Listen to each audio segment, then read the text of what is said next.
Hola, hola, ¿cómo está familia? Qué gusto verle, qué gusto estar juntos. ¿Cuántos están agradecidos de poder estar juntos, alabando y adorando al Señor? Amén. Bueno es estar juntos. Hemos estado en esta serie, El Camino a la Gratitud, y ha sido de bendición. Levante la mano para quien ha sido bendición esta serie, en el cual hemos encontrado cómo responder con gratitud a lo que Dios ha hecho. Y antes de comenzar nuestro mensaje del día de hoy, quiero preguntar, ¿quién nos visita por primera vez? Levante su mano, levante su mano. Bueno, no, él es de casa, es de casa. ¿Hay alguien por acá? ¿Sí? ¿No? Bueno, todos de casa, así que qué bendición estar juntos el día de hoy. Miren, esta semana muchas familias, principalmente en el contexto cultural de Estados Unidos, celebrarán el Día de Acción de Gracias, en el cual, miren, típicamente se reúnen juntos en una casa, preparan un gran festín, en el cual todos a la mesa comparten con todos los presentes el motivo por el cual están agradecidos. Conocemos la clásica cena de Thanksgiving, se celebra esta semana, y por supuesto aprovecho para pasarte el comercial. No te pierdas mañana nuestro Friendsgiving a partir de las 6 de la tarde. Vengamos todos a celebrar juntos en agradecimiento y en comunión. ¿Y por qué se celebra el Thanksgiving? No voy a hablar de Thanksgiving el día de hoy, pero es bueno compartir un poquito el contexto. Dice que todo esto es en conmemoración a la gran cena celebrada, fíjense, en 1621 entre peregrinos ingleses de las primeras colonias de Estados Unidos con indígenas nativoamericanos. Fíjense que los nativos habían ayudado a los primeros colonistas ingleses generosamente a producir su primer gran cosecha de maíz y cebada. Y en agradecimiento, los ingleses fueron a cazar abundantes aves para traer a la mesa ese día, porque estaban agradecidos con los indígenas. Y los indígenas proveyeron carne de venado, frutos rojos, nueces y hierbas salvajes para compartir así. Y así se cree que se constituyó lo que se conoce como acción de gracias. Y de hecho, dato curioso, esto sucedió en Plymouth. Y no Plymouth, Michigan, no se me emocionen, sino en Plymouth, Massachusetts, porque habían salido los ingleses de Plymouth, Inglaterra. Entonces cuando llegaron aquí dicen, no vamos a batallar, le vamos a poner el mismo nombre. Pero fíjense, la verdad es que este tipo de despliegue de unidad, de amor en reunión para celebrar juntos a la mesa, con una actitud de agradecimiento, no es único de los peregrinos y los nativos aquí en Estados Unidos. De hecho, este tipo de despliegue de amor y agradecimiento no se hizo por primera vez en los 1600, ni ocurre en Massachusetts, sino en Jerusalén, hace más de 2000 años, tras una de las cosechas más épicas de la historia, y no precisamente maíz y cebada, sino cosecha de almas transformadas por el poder del Evangelio. Si nos vamos a la Biblia, encontramos en el libro de Hechos la narración histórica que tras que el Espíritu Santo se derramó, Pedro comparte el Evangelio de las buenas nuevas de salvación, y ahí más de 3000 hombres, más mujeres y niños se arrepienten, son bautizados en agua y comienzan formalmente la iglesia. Eso sucedió hace 2000 años. Y miren lo que sucede después, lo que les acabo de contar, lo encontramos en Hechos 2, lo que conocemos como el derramamiento del Espíritu Santo en Pentecostés. Pero miren lo que dice Hechos 2, 42 al 46. Y perseverando unánimes cada día en el templo y partiendo el pan en las casas, comían juntos con alegría y sencillez de corazón, alabando a Dios, teniendo favor con todo el pueblo, y el Señor añadía cada día a la iglesia los que habían de ser salvos. La acción de gracias, la primera acción de gracias solamente fue un espejismo de lo que verdaderamente sucedió hace 2000 años, cuando a Dios le place derramar el Espíritu Santo y constituir a su iglesia por primera vez. La iglesia primitiva después continuó celebrando esta comunión fraternal, en la cual todos comían juntos a la mesa. Y no solo eso, sino que se centraban su adoración alrededor de la mesa. Fíjense que en la iglesia primitiva no había un modelo occidental como el que estamos nosotros acostumbrados de un servicio. No se había instituido una enseñanza por medio de un discurso de 30 minutos, sino que había conversaciones, continuando la tradición judía de la enseñanza en el diálogo. No había segmentos de música rápida y música lenta para distinguir el momento de la adoración, sino que cantaban ahí juntos a la mesa himnos a Dios. No estaban todos frente a un escenario central, sino que viéndose los unos a los otros a los ojos alrededor de una cena servida. Y sobre todo estaban presentes los elementos necesarios para la cena del Señor, el pan y el vino.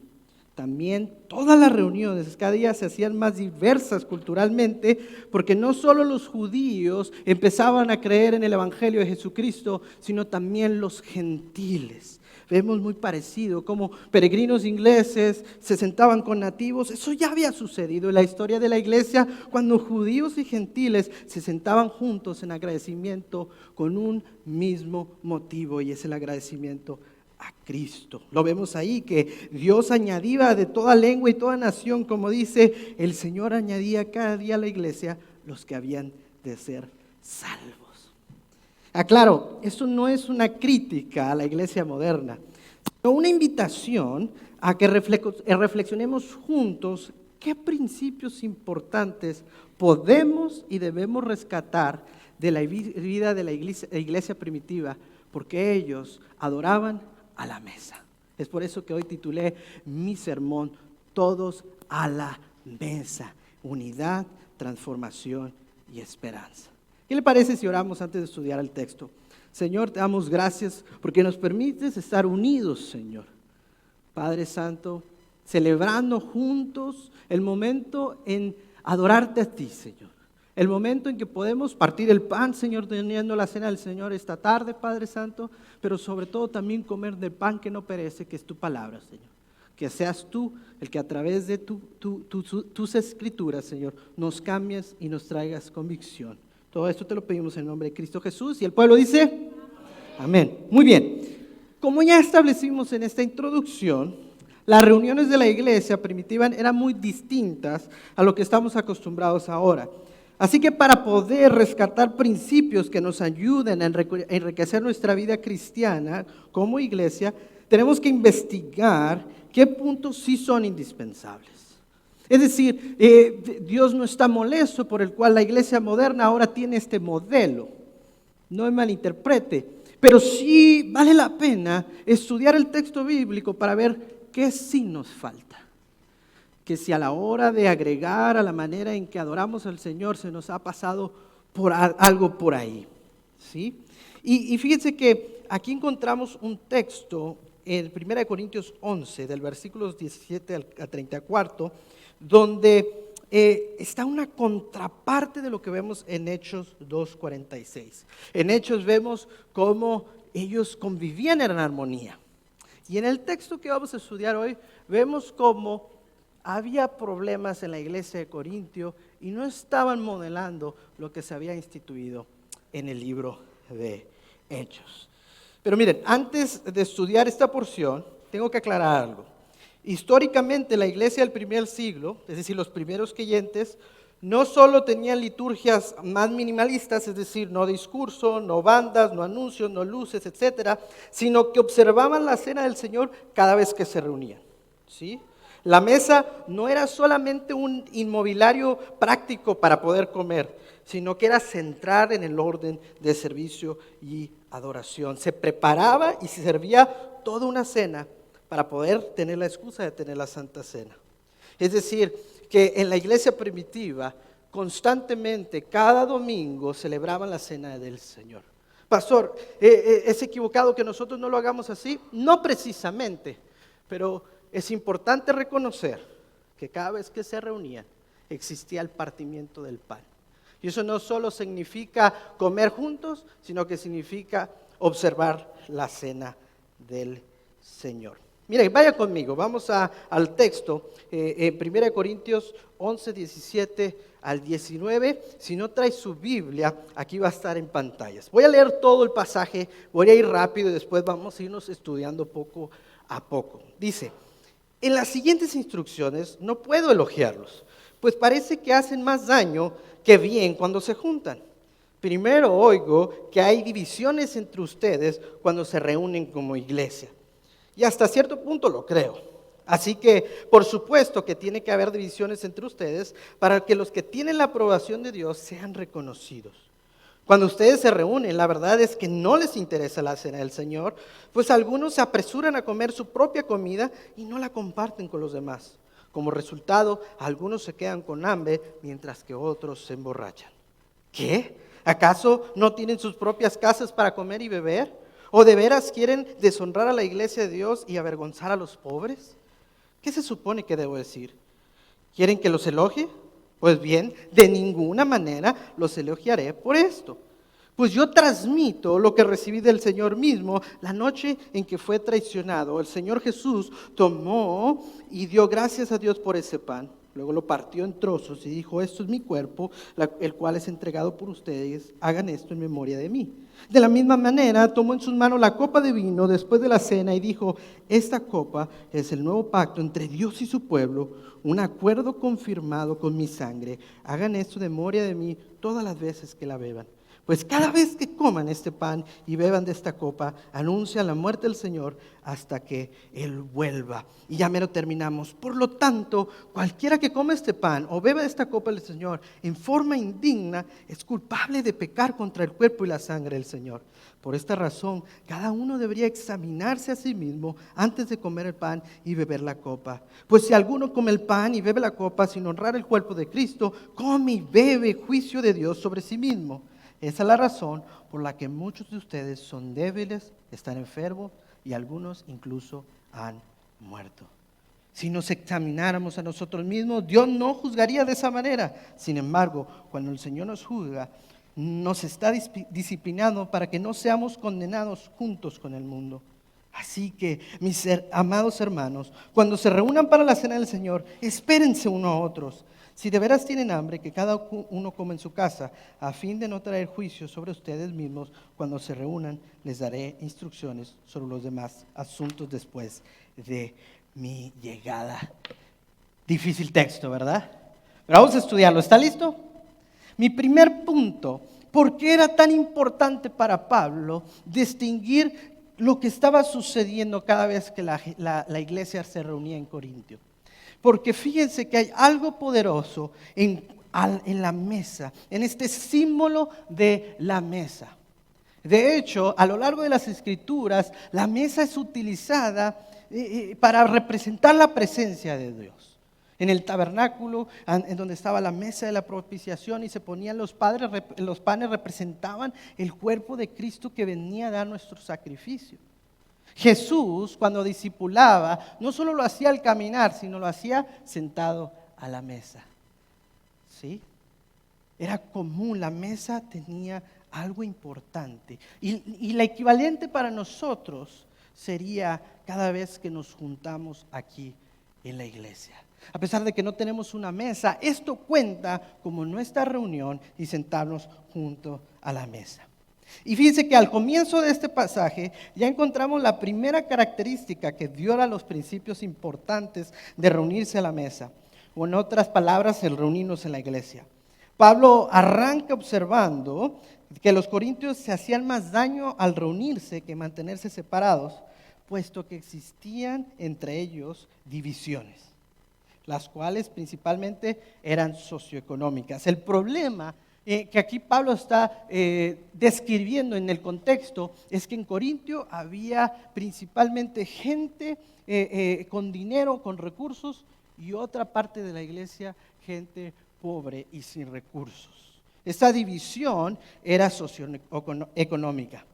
Fíjense que los creyentes de mayor solvencia económica comenzaban a comer primero los alimentos para que los demás no tuvieran que comer. No les interesaba detenerse un poco, porque decían: no quiero estar sentado a la mesa con aquel que no es de mi clase social. Entonces Pablo se entera de esto y reclama que había divisiones dentro de la iglesia. Mire lo que dice, que aparte de que estaban ahí presentes los elementos principales, también había alimentos que de manera repetitiva se ponían a la mesa y había personas, por no querer convivir con otros, se apresuraban a comer antes de que ellos llegaran. Y el problema no era la falta de alimento, sino que se perdía el sentido unificador del evangelio, el cual se ve reflejado, como ya lo vimos, en el ministerio de Jesús, por ejemplo, la cual muchas veces fue acusado y mal visto porque se sentaba a la mesa ¿con qué? Con prostitutas, recolectores de impuestos y demás pecadores.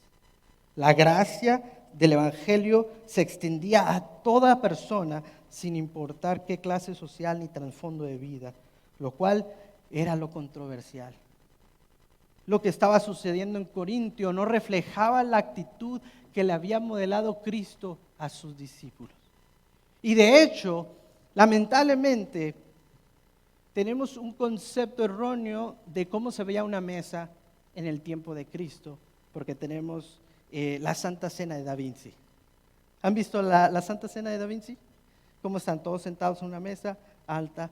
Pero miren, eso es lo que era verdaderamente una mesa en tiempo judío. No sé si tienen la imagen por ahí. Antes no se sentaban a sillas, sino en el contexto judío era recagarse. Así comían sus alimentos juntos. ¿Sí? De hecho, el verbo que nosotros tenemos en español, se sentaba, en el griego original es se recostaba.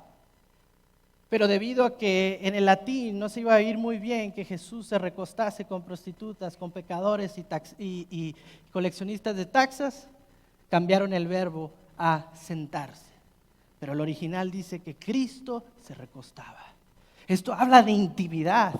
Por eso los fariseos, cuando veían a Cristo, no solo era porque el maestro judío estaba sentado con pecadores, sino que demostraba que estaba abierto a estar en intimidad, rozando hombro a hombro, mostrando gracia. Por supuesto que los corintios, al no querer comer con los pobres, no demostraban este mismo poder del evangelio. El evangelio en el cual Cristo, ¿sí?, demostraba piedad a cualquiera. De hecho, Gálatas nos dice, ya no hay judío ni gentil, esclavo ni libre, hombre ni mujer, porque todos ustedes son uno en Cristo Jesús. El evangelio invita a que la mesa participen todos aquellos que arrepienten y creen en Cristo. No importa tu pasado, no importa tu clase social, no importa incluso qué partido político tienes, no importa si le vas a la América o le vas al Barcelona, que hay que orar por ti. Lo que importa es que has puesto tu fe en Jesucristo y ahora nosotros somos uno en Él. Ya no hay diferencias. Por eso debemos evitar caer en la actitud de la iglesia de Corintio y hacer morir cualquier división en nuestro corazón, ya sea política, cultural, racial, socioeconómica, o lo más común en las iglesias es las divisiones relacionales, especialmente si aquí en la iglesia se encuentran miembros de tu familia. Es muy común que las iglesias, cuando hay miembros en el cual hay papá, mamá, suegros, suegras, existe división. Y si nosotros dejamos de venir a la iglesia, o si nosotros venimos con una actitud de división porque tenemos algún problema con un hermano, estamos comportándonos igual que los corintios y no estamos apreciando lo que la mesa hace. La mesa nos unifica, la mesa nos pone en el mismo nivel para compartir juntos del pan y el vino. Hermanos, este primer punto nos invita a bajar la guardia, a perdonarnos y convivir más allá de nuestras nacionalidades y entender que en la mesa del Maestro su sangre nos unifica. Obedecer al Señor cuando dice, si traes tu ofrenda al altar y ahí te acuerdas que tu hermano tiene algo contra ti, Deja ahí tu ofrenda delante del altar y anda y reconcíliate primero con tu hermano y entonces ven y presenta tu ofrenda. Hermanos, no nos dejemos llevar por la división. Reconciliémonos. Si usted, hermano, tiene alguna situación en la cual tiene que pedir perdón a un hermano de la iglesia, hágalo.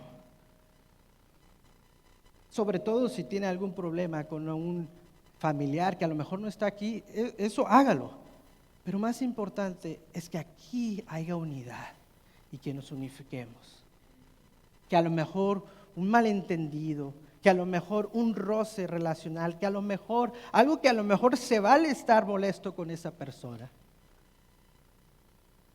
Que bajemos la guardia, busquemos el perdón para estar en unidad, porque en la mesa somos unos. Otra parte de este pasaje que nos muestra la importancia de la unidad se encuentra en los versículos 33 y 34, que es casi lo último. Dice: así que mis amados hermanos, cuando se reúnan por la cena del Señor, espérense unos a otros. Si de veras tienen hambre, que cada uno coma en su casa, a fin de no traer juicio sobre ustedes mismos cuando se reúnan.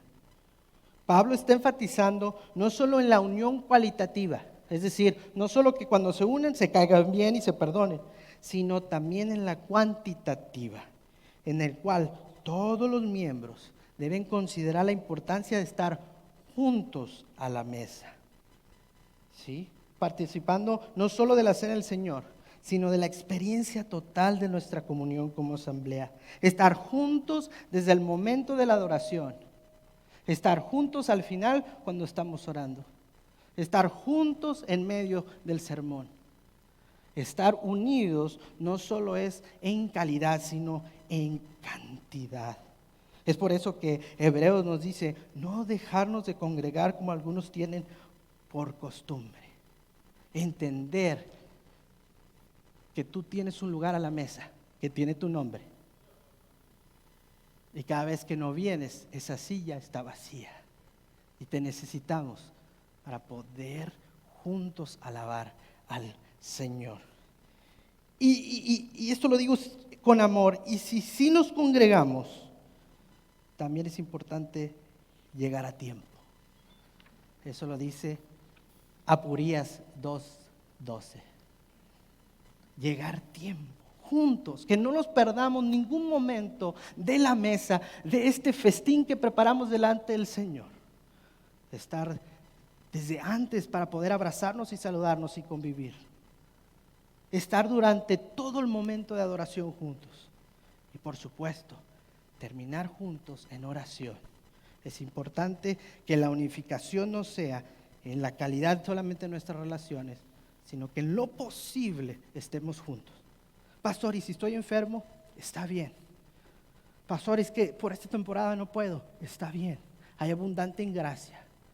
Pero debemos examinarnos que si verdaderamente está en nuestra posibilidad, estar aquí constantemente, domingo a domingo, y estar aquí a tiempo, que hagamos el esfuerzo, porque hay un lugar a la mesa que tiene tu nombre.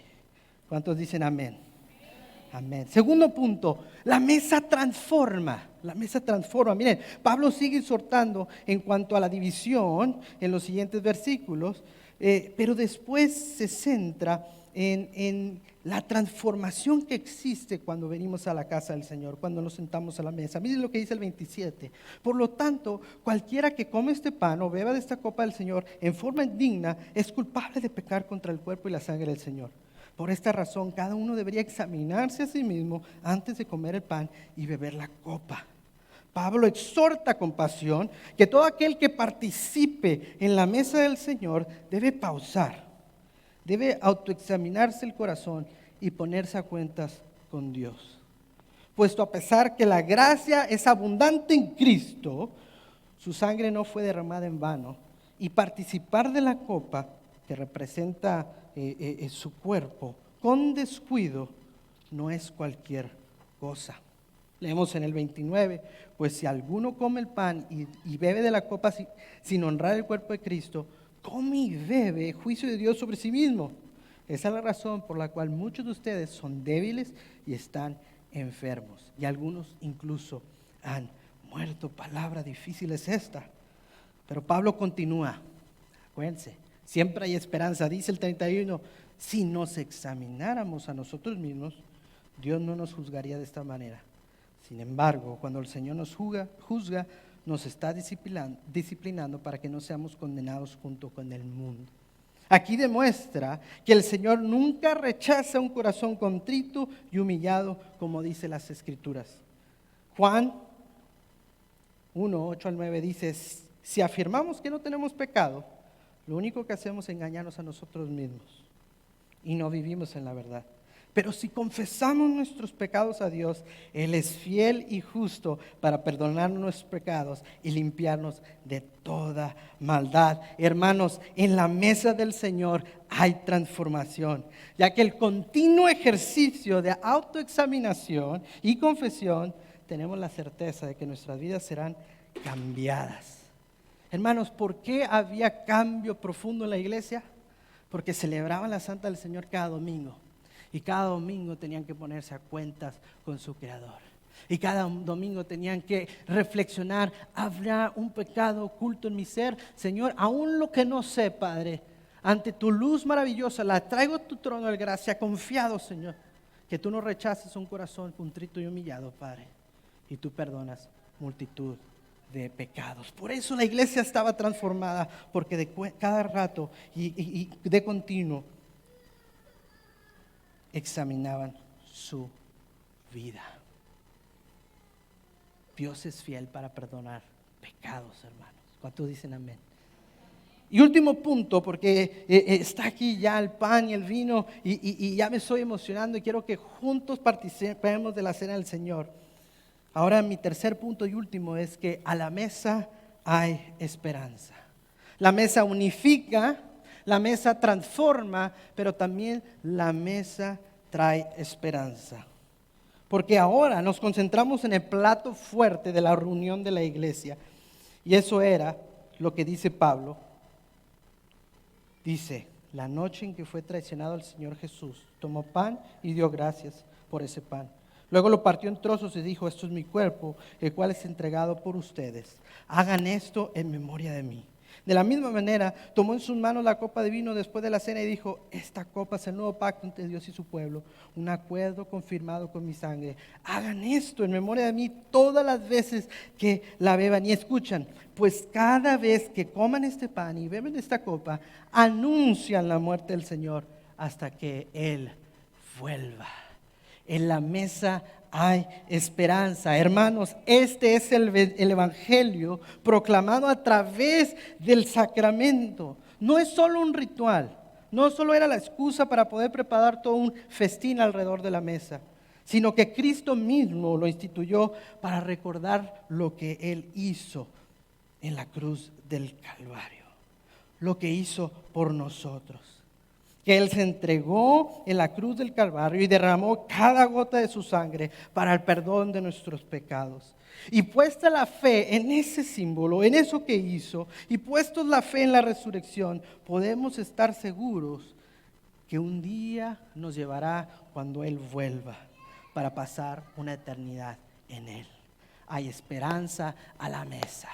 Cada vez que venimos, y a pesar de que no tenemos la Santa Cena cada domingo, cada vez que venimos, cantamos cantos de alabanza que nos recuerdan su obra. Cada vez venimos, oramos los unos por los otros. Cada vez que venimos y nos sentamos a la mesa y nos aseguramos que en unidad ocupamos la silla que nos pertenece, nuestro corazón es recordado que tenemos esperanza en el Evangelio. Y por supuesto, en lo que haremos hoy, en la Santa Cena, vemos que hay esperanza. Vemos que hay esperanza. Y de hecho, si tú el día de hoy has venido y todavía no conocías el Evangelio, Cristo quiere sentarse a la mesa contigo. Mire lo que dice Apocalipsis 3:20. Y ya me lo termino y tenemos la Santa Cena. Mire lo que dice. He aquí, yo estoy a la puerta y llamo. Si alguno oye mi voz y abre la puerta, entraré a él y cenaré con él y él conmigo. Hermanos, querido, que has venido a esta asamblea el día de hoy, Cristo está tocando a tu puerta y quiere sentarse a la mesa contigo. Y quiere darte esta esperanza. Y quiere unificarte a este cuerpo. Y quiere llevarte una vida de constante autoexaminación. No porque Él es un padre que está buscando que haces mal, sino porque es alguien que quiere asegurarse que toda carga que traigas sea arrojada a sus pies. En la mesa hay esperanza. Hermanos, estamos a punto de tomar la Santa Cena, pero antes quiero dar la oportunidad a aquellos que tal vez no han puesto todavía su fe, que no participen de la cena todavía, que en respeto observen y escuchen por qué lo estamos haciendo. Y si al final quieres conocer más de Jesucristo, quiero sentarme contigo y platicar. Y ahora procedemos nosotros, los que nos hemos reunido en unidad, a tomar la Santa Cena del Señor. ¿Qué le parece si nos ponemos de pie? ¿Y qué parece si somos obedientes al texto? Porque ahorita les doy la instrucción. Porque es importante ser obediente al texto. Primer punto. Te invito a que en oración, en lo privado, examines tu corazón. Examina si existe algo que tú y el Señor tienen que conversar. No tienes que decirlo en voz alta, nadie se tiene que enterar. Cierra tus ojos y tomemos un momento antes de tomar la Santa Cena para autoexaminarnos y los guío en oración. Señor, te damos gracias porque hoy hemos aprendido la importancia de estar unidos cada domingo y sentarnos a la mesa. Que la mesa es lo que preparamos como un festín de alabanza y de oración a ti cada domingo. Señor, no queremos tomar la cena indignamente, Padre. Te damos gracias porque eres un Cristo lleno de gracia, que si venimos con un corazón contrito y humillado, tú no nos echas fuera, Padre Santo. Así que hoy confesamos nuestros pecados, Padre, delante de ti. Y Espíritu Santo, si hay algo que aún yo desconozca de mi persona, que ofende al Señor, te lo entrego, Padre Santo. Gracias, Padre. Segunda cosa que quiero que hagamos, y quiero que mantengan todos los ojos cerrados por respeto. Ayúdenme con esto. Estamos en un lugar seguro, estamos en un lugar donde estamos en familia. Quiero dar la oportunidad para que si en esta iglesia existe alguna división relacional que ha estado activa últimamente, que te dé la oportunidad de dejar tu lugar y vayas con tu hermano y pidas perdón. Los demás cerramos los ojos. Damos 1 minuto, 2 minutos para que nos pongamos a cuentas unos con otros. Si hay alguien tal vez ella ni lo sepa o él no lo sabe, que te trae bronca, que vayas y digas: hermano, perdóname, te amo, somos uno en Cristo. Esposos y esposas, pónganse a cuentas. Tal vez a lo mejor no hay algo extremo, pero tal vez hubo un roce esta mañana o esta semana o algo en el cual discutimos. Pónganse a cuentas.